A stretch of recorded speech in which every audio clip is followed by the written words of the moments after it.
حضور صلی اللہ تعالی علیہ وسلم کی بشریت اور حضور پاک صلی اللہ تعالی علیہ وسلم کی وفات کے بعد حیات، اس کو کہتے ہیں حیات النبی۔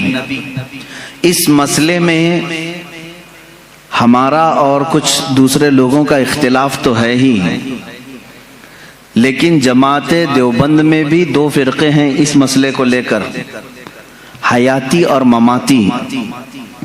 شاید یہاں لوگوں کو معلوم نہ ہو، بعض حضور صلی اللہ تعالی علیہ وسلم کی حیات کے قائل ہیں اور بعض حضور کو مردہ تصور کرتے ہیں۔ بہرحال یہ فرقے بنے دنیا میں، لیکن قرآن کیا کہتا ہے، رسول کریم صلی اللہ تعالی علیہ وسلم کے متعلق قرآن کیا کہتا ہے، یہ ساری باتیں ہمیں غور سے سننے کی ضرورت ہے۔ عزیزان گرامی، پہلی بات تو یہ ہے کہ قرآن پاک میں اللہ تعالیٰ نے فرمایا اے رسول آپ فرما دیں کہ میں تمہاری طرح بشر ہوں۔ تو لوگ اس آیت کو دلیل بنا کر کے کہتے ہیں جب رسول خود کہہ رہے ہیں میں تمہاری طرح بشر ہوں، تو رسول کو اگر ہم کہیں ہماری طرح وہ بشر ہیں تو اس میں کیا مذائقہ ہے؟ میرے عزیزو، بہت بڑا مذائقہ ہے۔ بادشاہ اگر عجز و انکساری میں کہہ دے کہ میں قوم کا خادم ہوں تو آپ اس کو خادم کہہ کر نہیں پکار سکتے۔ اگر آپ یہ دلیل لے کر کے آئیں گے بادشاہ خود کہہ رہا ہے، میرے عزیز وہ اس کا عجز ہے، اس کی انکساری ہے، تواضع ہے۔ رہی بات قرآن میں 3 جگہ پر تقریباً اس طرح کی بات آئی کہ رسول کریم صلی اللہ تعالی علیہ وسلم فرما دیں کہ میں تمہاری طرح بشر ہوں۔ یہاں تک نہیں پڑھنا چاہیے آیت، آگے کی آیت یہ ہے یوحا الیہ، مجھ پر اللہ کی طرف سے ڈائریکٹ وحی بھی آتی ہے۔ اگر رسول عام بشر ہیں تو پھر یہ وحی کیسے آتی ہے؟ حضور پاک صلی اللہ تعالی علیہ وسلم کو اسی آیت میں ایک دوسری خصوصیت اللہ نے بیان کر دی، اے رسول آپ فرما دیں کہ میں تمہاری طرح بشر ہوں، مجھ پر وحی آتی ہے۔ یہ مسئلہ یہاں پر ڈسکس کرنے کی وجہ کیا بنا؟ ضرورت کیا ہے؟ ہر آیت کا پس منظر ہے، شان نزول ہے۔ جو آیتیں نازل ہوئی ہیں ان آیتوں کے نازل ہونے کا کوئی نہ کوئی سبب رہا ہے، اس کو کہتے ہیں شان نزول۔ آیت کا شان نزول کیا ہے؟ اگر اس سے کوئی بندہ واقف نہیں ہے تو اسے دین کے معاملات میں ڈسکس کرنے کا کوئی حق بھی نہیں ہے۔ وہ بعد میں کیا کرے گا؟ آیتیں اتری تھی کافروں کے لیے، وہ مومنوں پہ فٹ کرے گا۔ آیتیں اتری تھی مشرکین مکہ کے لیے، وہ اولیاء پہ فٹ کرے گا۔ جس کو شان نزول نہیں معلوم ہے وہ ادھر کی آیت ادھر چسپاں کرے گا، ادھر کی آیت ادھر لگا دے گا۔ شان نزول قرآن کا ایک علم ہے، تفسیر قرآن کا ایک علم ہے، اور اس پر باضابطہ مفسرین نے کتابیں لکھی ہیں، پوری کتابیں ہیں کہ کون کون سی آیت کس موقع پہ نازل ہوئی، واقعہ کیا چل رہا تھا۔ اسی طرح میں آپ کو یہ بھی بتا دوں کہ یہاں پر اللہ کے رسول صلی اللہ تعالی علیہ وسلم کو بشر کہنے کا حکم ہوا۔ آپ فرما دیں لوگوں سے کہ میں بھی بشر ہوں۔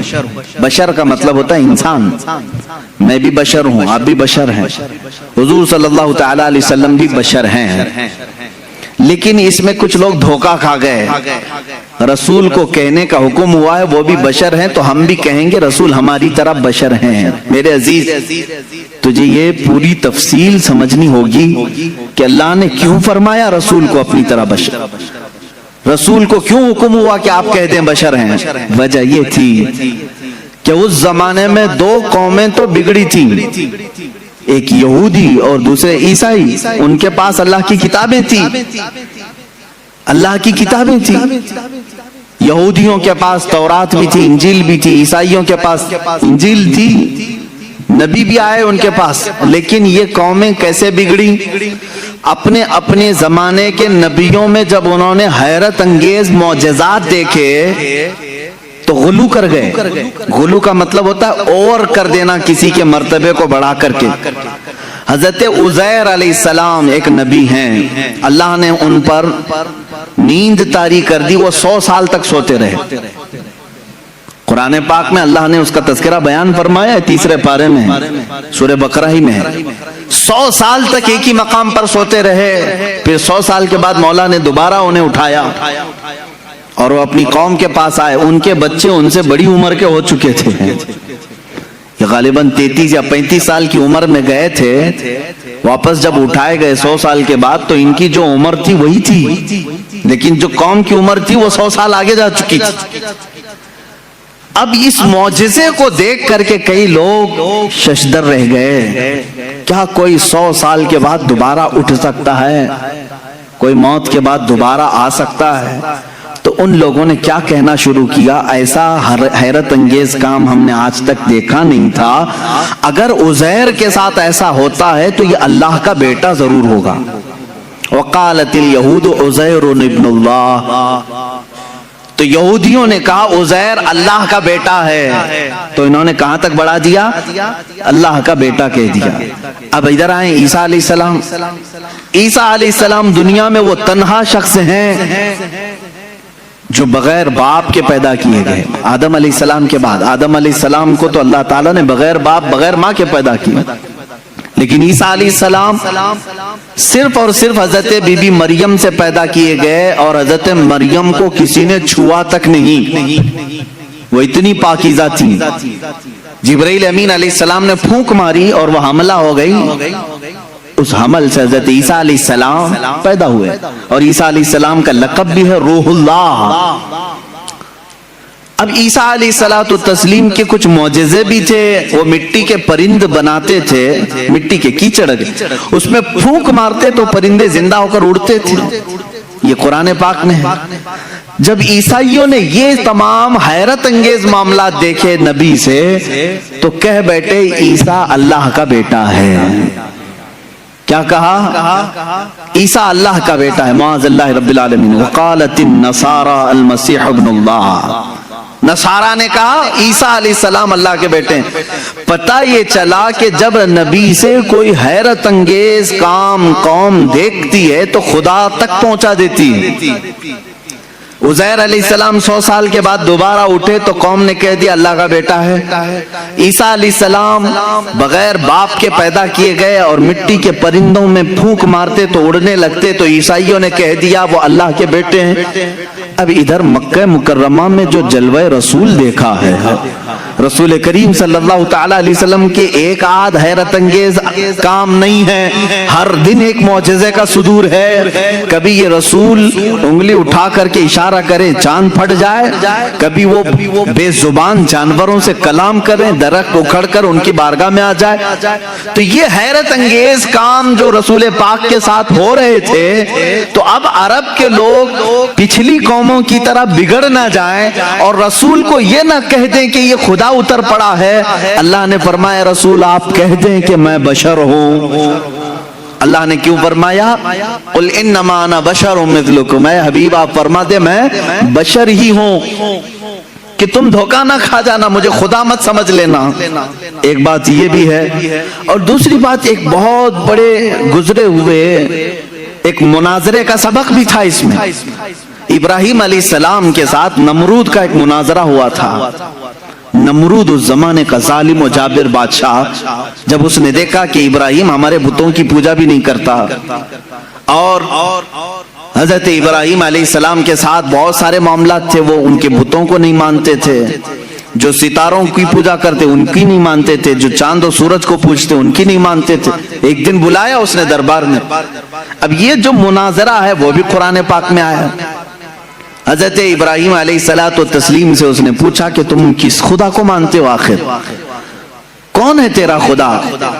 قال ابراہیم ربی الذی یحیی و یمیت، میرا رب وہ ہے جو زندگی بھی دیتا ہے اور موت بھی دیتا ہے۔ کون کہا؟ ابراہیم علیہ السلام۔ تو جھٹ سے اس پاگل نے کہا قال انا احیی و امیت، میں بھی لوگوں کو زندگی دیتا ہوں موت دیتا ہوں، میرے پاس بھی یہ کنٹرول ہے، تو مجھے خدا مان لے۔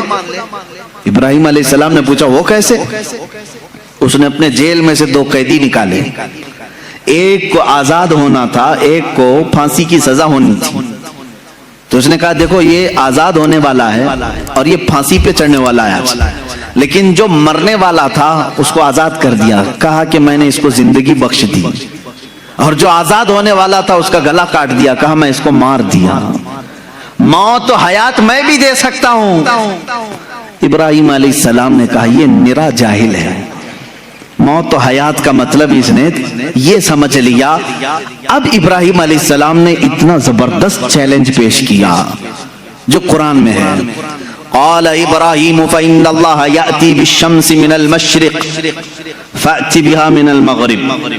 اب ابراہیم علیہ السلام نے سیکنڈ جو چیلنج دیا، فرماتے ہیں ابراہیم علیہ السلام میں اس خدا کی عبادت کرتا ہوں، میرا اللہ وہ ہے جو سورج کو مشرق سے نکالتا ہے، سورج کو پورب سے ایسٹ سے نکالتا ہے، فأتی بها من المغرب، اگر تو خدا ہے تو اس کو مغرب سے نکال کے دکھا، یعنی ویسٹ سے ایک بار نکال۔ چیلنج تو دیکھ رہے ہیں آپ، حضرت ابراہیم علیہ السلام نے نہیں کہا کہ جیسے میرا خدا روز پورب سے سورج نکالتا ہے کل تو نکال، تو کل سورج نکلتا تو وہ یہی کہتا آج میں نے ہی نکالا ہے، آج جو سورج نکلا ہے ایسٹ سے، پورب سے، مشرق سے، وہ میں نے ہی نکالا۔ ابراہیم علیہ السلام نے اپوزٹ چیلنج دیا کہ خدا جب مشرق سے نکال سکتا ہے تو خدا مغرب سے نکالنے پر بھی قادر ہے، سورج اس کے کنٹرول میں ہے، تو اگر خدا ہے تو سورج مغرب سے نکال کے دکھا، جہاں سورج جا کے ڈوبتا ہے وہاں سے تو ایک دن سورج نکال کے دکھا۔ قرآن کہتا فَبُهِتَ الَّذِي كَفَرَ، یہ کافر وہاں مبہوت ہو گیا، لاجواب ہو گیا، ختم ہو گیا مناظرہ۔ یہ کب ہوا؟ ابراہیم علیہ السلام کے زمانے میں۔ ہاں اب اس مناظرے میں جیت اور فتح کس کی ہوئی؟ ابراہیم علیہ السلام۔ کس کی ہوئی؟ اس چیلنج کا جواب وہ نہیں دے سکا، لیکن اس مناظرے سے ایک سبق یہ نکلا، ایک نتیجہ یہ نکلا۔ ابراہیم علیہ السلام نے چیلنج یہ دیا تھا کہ جو خدا ہوگا وہ مغرب سے سورج نکالے گا، جو خدا ہوگا وہ مغرب سے سورج نکالے گا۔ یہ اس زمانے کو 2000 سال بیت گئے، اور جب مدینہ طیبہ کے قریب میں مولا علی کرم اللہ وجہہ الکریم کے لیے نماز عصر قضا ہو رہی تھی، محمد عربی صلی اللہ تعالی علیہ وسلم نے ڈوبے ہوئے سورج کو کہاں سے پلٹایا؟ مغرب سے نکالا، سورج ڈوب چکا تھا، سورج کو واپس اشارے سے پلٹایا۔ اب یہاں پر وہ والا مناظرہ پھر سے تازہ ہو گیا۔ ابراہیم علیہ السلام نے تو چیلنج دیا تھا نمرود کو کہ اگر تو خدا ہے تو سورج کو مغرب سے نکال، نمرود تو نہیں نکال کے دکھا سکا، لیکن محمد الرسول اللہ صلی اللہ علیہ وسلم نکال کر دکھا دیے ہیں۔ تو اب کسی کا عقیدہ یہ نہ بگڑے، ابراہیم علیہ السلام نے کہا تھا جو سورج مغرب سے نکالے گا وہ خدا ہوگا، اللہ نے آیت نازل فرمائی قل انما انا بشر مثلکم، اے رسول آپ فرما دیں یہ دھوکے میں نہ آئے، میں تمہاری طرح بشر ہی ہوں، لیکن میرے عزیزوں ساتھ میں اتنا یاد رکھنا عام بشر نہیں، وہ نوری بشر ہیں، اللہ رب العزت کی ان پر خصوصی عنایات ہیں۔ میں مانتا ہوں اے عقل والو میرا محمد خدا نہیں ہے، مگر دلوں میں یہ نقش کر لو کہ وہ خدا سے جدا نہیں ہے، یہ ہمارا عقیدہ ہے۔ اب یہ نور و بشر کے جو معاملات ہیں یہاں پر کچھ لوگ کنفیوژن پیش کرتے ہیں، ہے نہیں کچھ، لیکن مجھے ضرورت اس بات کی ہے کہ سنیوں کو ان عقائد اور ان معمولات اہل سنت کو میں واضح طریقے سے بیان کر کے بتاؤں۔ میرے عزیزو، رسول کریم صلی اللہ تعالی علیہ وسلم کو اگر کسی نے خالص نور ہی کہا اور بشر نہیں کہا وہ بھی گمراہ ہے۔ حضور صلی اللہ تعالی علیہ وسلم کی بشریت کا اگر کسی نے انکار کیا وہ بھی کافر ہو جائے گا، گمراہ ہے۔ ہاں اگر کوئی یہ کہتا ہے کہ صرف وہ عام بشر ہیں تو بھی گمراہ ہے، عام بشر عام انسان کہہ رہے تو بھی گمراہ ہے۔ تو کہنا کیا چاہیے؟ حضور پاک صلی اللہ تعالی علیہ وسلم کے لیے اہل سنت و جماعت کا عقیدہ یہ ہے کہ وہ نوری بشر ہیں۔ نوری بشر کا مطلب یہ ہوتا ہے دیکھنے میں تو بشر دکھتا ہے لیکن قدرت میں نوری مخلوق سے بھی بڑھ کر کے ہے۔ فرشتے نور ہیں، انسان بشر ہے، فرشتے نوری مخلوق ہیں، انسان بشر ہے۔ اب رسول کو اگر تم نے صرف نور کہا تو فرشتوں میں چلے جائیں گے، صرف بشر کہا تو صرف انسانوں میں۔ رسول ملائکہ کا بھی رسول ہے، انسانوں کا بھی رسول ہے، اس لیے تمہیں یہ کہنا پڑے گا کہ وہ نبی نور والے بھی ہیں اور بشریت بھی ان کے اندر ہے۔ ہمارا عقیدہ یہی ہے کہ وہ نوری بشر ہیں۔ کیا ہیں؟ نوری بشر ہیں۔ میرے عزیزو، اب جن لوگوں نے یہ کہا کہ رسول ہماری ہی طرح ہیں، تو یہ تو عقل میں نہیں آتی بات، عقل میں نہیں آتی۔ میں کسی سادے سے مسلمان کو بھی اٹھا کر کے پوچھوں گا، وہ توبہ توبہ کرے گا، کیسی بات کر رہے ہو، رسول ہماری طرح ہو سکتے ہیں؟ علماء کی بات تو چھوڑو، میں عام سے بندے کو بھی پوچھوں گا، کیا تم اس بات کا عقیدہ رکھتے ہو کہ رسول ہماری طرح تھے؟ کوئی کہہ سکتا ہے؟ ہرگز نہیں۔ ہاں، اس طرح کا کن لوگوں نے کہا تھا؟ دو ہی شخصیات ہیں جن کا قرآن میں ذکر ہے، جنہوں نے رسول کو اپنی طرح کہا تھا۔ ایک ابلیس لعین ہے، شیطان مردود ہے، اور دوسرے وہ کفار و مشرکین ہے جو نبیوں کو کہتے تھے، قرآن میں ہے کہ یہ کیسے رسول ہیں، بازاروں میں کھاتے پیتے ہیں، ہماری طرح بازار کرتے ہیں، اٹھتے بیٹھتے ہیں، یہ کیسے رسول ہیں، یہ تو ہماری طرح ہے۔ تو کافروں نے رسول کو اپنی طرح کہا تھا، یا پھر دوسرا کون؟ شیطان نے کہا تھا۔ اب اگر کوئی بھی کہہ رہا ہو، انہی دو کیٹیگری میں سے ہوگا، انہی دو کیٹیگری میں سے، یا تو شیطان کے یہ اولاد میں سے ہوں گے، وارثین میں سے ہوں گے، جانشین ہوں گے، یا سجادہ نشین ہوں گے، یا تو پھر کفار و مشرکین کے دلال ہوں گے، ایجنٹ ہوں گے۔ قرآن میں دو ہی لوگوں کا ذکر ہے کہ نبی کو اپنی طرح کہنے والے کفار و مشرکین تھے اور ابلیس لعین۔ شیطان نے کیا کہا تھا جب آدم علیہ السلام کو پیدا کیا گیا؟ اس نے کہا تھا مجھے تو آگ سے بنایا گیا، ان کو مٹی سے کیسے یہ برابر ہو سکتا ہے، میں سجدہ کروں یہ نہیں ہو سکتا۔ بلکہ اس نے برابر کیا، اپنے آپ کو ان سے بھی بڑا سمجھا۔ جیسے آج لوگوں نے کہا ہے نا، کتابوں میں لکھا ہے امتی عمل کرتے کرتے کبھی نبی سے بھی بڑھ جاتا ہے۔ شیطان نے یہی کہا تھا کہ مجھے آگ سے پیدا کیا ہے، میں آدم سے بڑھ گیا ہوں، یہ مٹی سے ہے۔ عزیزان گرامی وقار، اس طرح کے جملوں سے احتراز کرو، پرہیز کرو، اس طرح کے ڈیبیٹ میں جاؤ بھی مت۔ تم رسول کریم صلی اللہ تعالی علیہ وسلم کی حیات طیبہ میں آج نہیں ہو، ان کی ظاہری زندگی میں نہیں ہو کہ تم ان کے بارے میں فیصلے لیتے رہو گے کہ وہ صرف نور تھے، کہ صرف بشر تھے، عام بشر تھے، یا کیا تھے۔ یہ تمام ڈسکشن نہ کرو، قرآن نے ہمیں جتنا کہا ہے اس پر عمل کرو۔ قرآن نے ہمیں یہ کہا وہ بشر تو ہے لیکن عام بشر نہیں، عام بشر نہیں۔ یہاں کوئی بھی یہ نہ کہے، ایک صاحب نے کہا تھا کیا رسول کے دو کان نہیں تھے، رسول کی دو آنکھیں نہیں تھی، رسول کی ایک ناک نہیں تھی، رسول کے دو پاؤں دو ہاتھ نہیں تھے، پھر آپ الگ کیوں کہتے ہیں؟ ایک صاحب نے یہ بھی ایسے ہی مار دیا انہوں نے برابری کے لیے۔ جب ان پر سخت گرفت کی جانے لگی تو کہے وہ بھی تو انسان ہی تھے نا، ان کی دو آنکھیں تھی، دو کان تھے۔ میرے عزیز، اگر ایسے ہی برابری کا معاملہ رہے تو سور کے بھی دو کان ہیں، تیرے بھی دو کان ہیں، کتے کی بھی دو آنکھیں ہیں، تیری بھی دو آنکھیں ہیں۔ کیا میں نے کبھی کہا کہ تو دیکھنے میں کتے کی طرح دکھتا ہے؟ میں نے نہیں کہا۔ برابری کے یہ اصول نہیں ہوتے، دو کان ہونا برابری کی ضرورت معیار نہیں ہے، دو آنکھ ہو جانا یہ برابری کا معیار نہیں ہے۔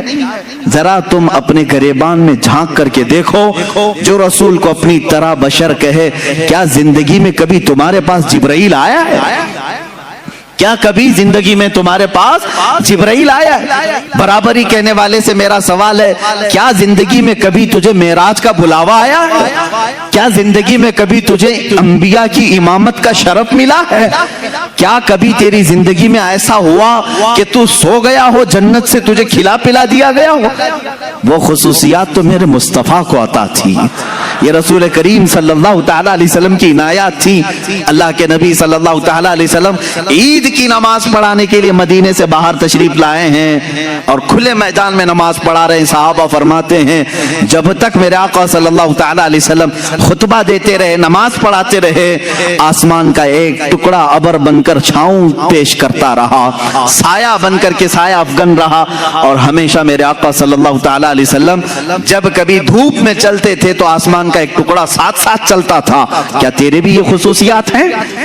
تجھے یہ خصوصیات دی گئی ہیں؟ اللہ کے نبی صلی اللہ تعالی علیہ وسلم کی ہر چیز کو پاک کہا گیا ہے, ان کے لباس کو پاک کہا گیا ہے, ان کے جسم سے ریلیٹڈ ہر چیز کو پاک کہا گیا ہے. کیا تیرے لیے یہ خصوصیات ہیں؟ میں نے اس سے قبل حضور پاک صلی اللہ تعالی علیہ وسلم کے معجزات کے بیان میں بھی عرض کیا تھا, ان کا لعاب پاک جس چیز پہ لگ جائے وہ شفایاب ہو جائے, ان کا دست مبارکہ جسے لگ جائے وہ آگ میں نہ جھلے, وہ اپنا قدم ناز پتھر پر رکھیں تو وہ نقش اپنے سینے پر لے لے. یہ خصوصیات میرے مصطفیٰ کریم صلی اللہ علیہ وسلم کی ہیں. تو برابری کا دعویٰ کرنے والا ان میں سے کوئی ایک چیز لا سکتا ہے؟ جب نہیں ہو سکتا تو اس طرح کی اندھا دھند تیر اندازی بھی نہیں کرنی چاہیے. ادھر کی ادھر کی پھیکا پھیکی نہ کریں. دین کے معاملات میں امت کو ادب سکھایا جائے. تو ہم پوری زندگی عمل کر کے بھی کسی صحابی کے درجے کو نہیں پہنچ سکتے, رسول بہت دور کی بات ہے. اللہ کے نبی صلی اللہ تعالی علیہ وسلم کے متعلق یہ عقیدہ رکھیں کہ وہ نوری بشر ہیں. کیا ہیں؟ وہ نوری بشر ہیں. اب یہاں سے معاملہ ہے رسول پاک صلی اللہ تعالی علیہ وسلم کی حیات کے متعلق. ظاہر سی بات ہے تم جب یہ عقیدہ رکھ لو گے کہ وہ عام بشر نہیں ہیں, تب اس ایکسپشن سے بہت سارے عقیدے آپ کے نکلیں گے. اگر کوئی آپ سے یہ سوال کرے کہ میاں سارے لوگ قبر میں جاتے ہیں, سب کا اختتام قبر ہے, دفن کیا جاتا ہے, سب مٹی میں ملتے ہیں, رسول کے ساتھ بھی ایسا ہوا ہوگا, تو آپ یہ کہیں یہ عقیدہ یہیں سے شروع ہوا جہاں تو نے رسول کو اپنی طرح سمجھا, اپنی طرح سمجھا, وہیں سے تو نے یہ بھی رزلٹ نکال لیا ہمارے مردے سڑتے ہیں تو رسول کا بھی جسم پاک اس طرح ہو گیا ہوگا. معاذ اللہ رب العالمین. تم یہاں سے عقیدہ بدل لو, رسول ہماری طرح نہیں تھے, آگے کی ساری منزلیں محبتوں میں تمہاری شمار ہوں گی, ساری عظمتوں کے تم قائل ہو جاؤ گے. حضور پاک صلی اللہ تعالی علیہ وسلم کے بارے میں اگر میں یہ کہوں, ان کے جسم ناز کی بات تو چھوڑو, 14 صدیاں گزر گئی, ان کے جسم پاک سے کٹے ہوئے بال جو آج بھی رکھے ہیں وہ سڑ گل کر کے کہیں ختم نہیں ہوئے, نہ ان کو آگ جلا سکی. پوری کائنات میں آج بھی وہ روشنیاں بکھیر رہے ہیں, ہزاروں عشاق کے سینے میں عشق مصطفیٰ جلا بھی رہے ہیں, جلا بخش رہے ہیں. تو رسول پاک کے جسم ناز کی کیا بات ہے. بلکہ بزرگوں نے فرمایا وہ حصہ جو رسول پاک کا جسم لگا ہوا ہے قبر پاک, اس کو کہا گیا ہے وہ عرش اعظم سے بھی افضل ہے. ادب گاہست زیر آسماں از عرش نازک تر, نفس گم کردہ می آیت جنید و بایزیدی جا. فارسی میں کہا گیا ہے عرش سے بھی نازک ترین ایک جگہ ہے آسمان کے نیچے. کون سی جگہ ہے؟ یہ وہی لحد مصطفیٰ ہے جہاں جنید بغدادی اور بایزید بسطامی بھی حاضری دیتے ہیں تو اپنی سانسوں کو روک لیا کرتے ہیں کہ نکلنے والی سانسوں سے کہیں بے ادبی نہ ہو جائے. یہ وہ مقام ہے لحد مصطفیٰ صلی اللہ تعالی علیہ وسلم, قبر مصطفیٰ کی اتنی افضلیت ہے. اسی لیے اعلیٰ حضرت فاضل بریلوی رحمت اللہ تعالی علیہ سے کسی نے پوچھا کہ مکہ افضل ہے کہ مدینہ افضل ہے. یہ بھی معاملات آتے رہتے ہیں, مکہ افضل ہے کہ مدینہ افضل ہے. تو اعلیٰ حضرت رضی اللہ تعالیٰ عنہ نے اس کے جواب میں یوں فرمایا, طیبہ نہ صحیح افضل مکہ ہی بڑا زاہد. طیبہ نہ صحیح افضل مکہ ہی بڑا زاہد, ہم عشق کے بندے ہیں کیوں بات بڑائی ہے. سنتے ہیں کہ محشر میں صرف ان کی رسائی ہے, گر ان کی رسائی ہے لو جب تو بنائی ہے. میرے عزیزو, آپ نے یہ فرمایا جو لحد پاک رسول پاک کے جسم سے لگی ہوئی ہے وہ خانہ کعبہ سے بھی افضل ہے. اس کی وجہ کیا ہے؟ رسول کریم صلی اللہ تعالی علیہ وسلم کا جسم ناز خانہ کعبہ سے افضل ہے. کعبے کو مطہر کس نے بنایا؟ کعبے کو اس عظمت والا, یعنی وہ تو بتوں میں گر گیا تھا کعبہ, کعبے کے اندر کئی 100 بت رکھ دیے گئے تھے.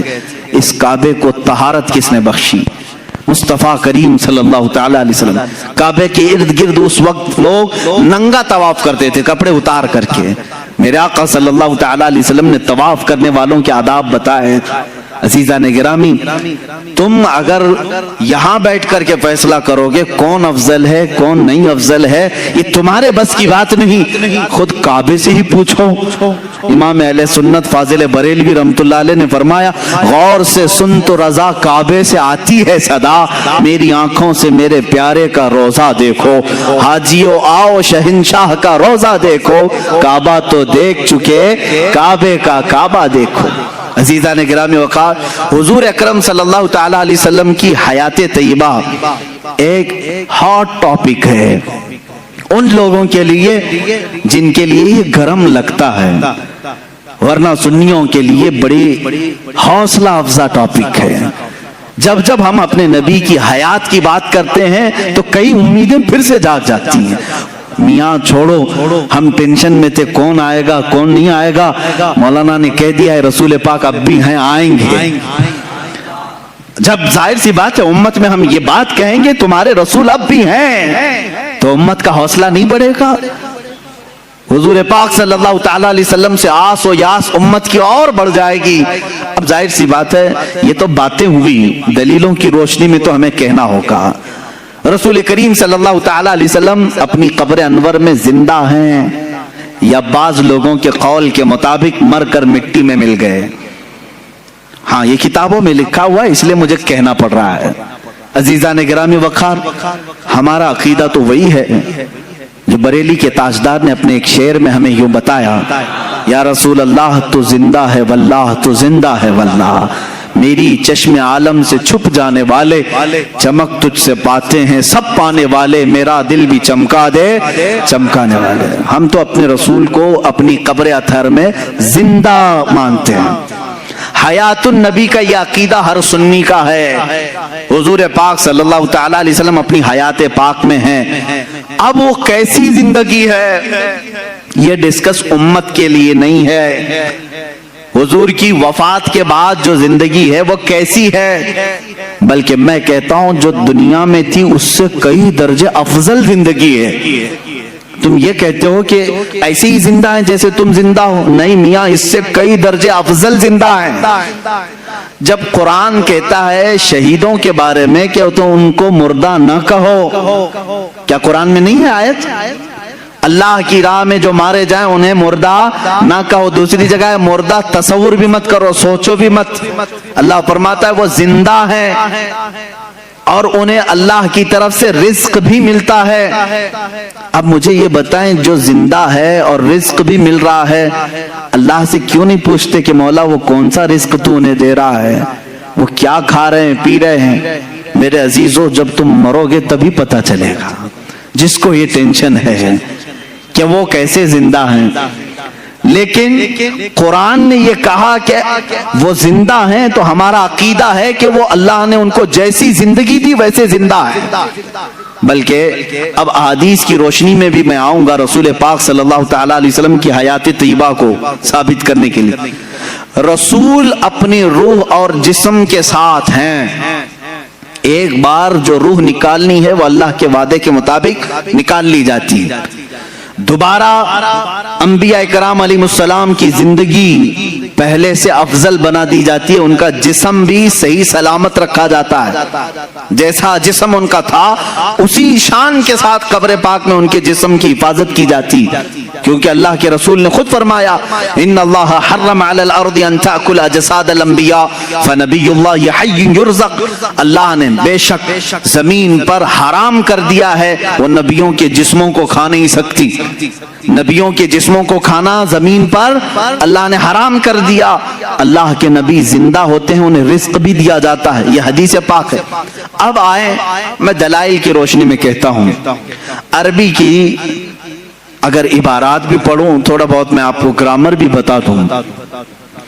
جو جملے ہوتے ہیں ان جملوں میں کیا چیز کا ہونا ضروری ہے. اب مثال کے طور پر میں کہوں